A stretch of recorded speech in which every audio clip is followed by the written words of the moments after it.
Hi there. This is an ancient old question that has been asked since, I guess, creation began. That who is God? God is an onion. Only chefs and cooks can really understand his nature.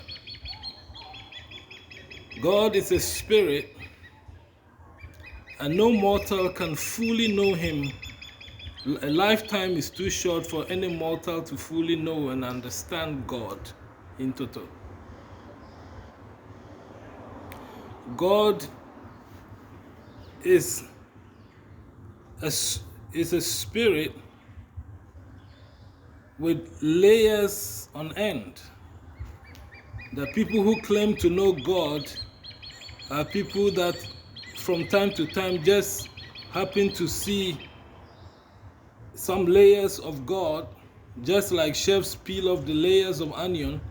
They just see some layers of God. But it's impossible to know God in total in a lifetime. Love him, serve him, live for him, and as you do so, he will be unveiling and making himself known to you from time to time. God bless you.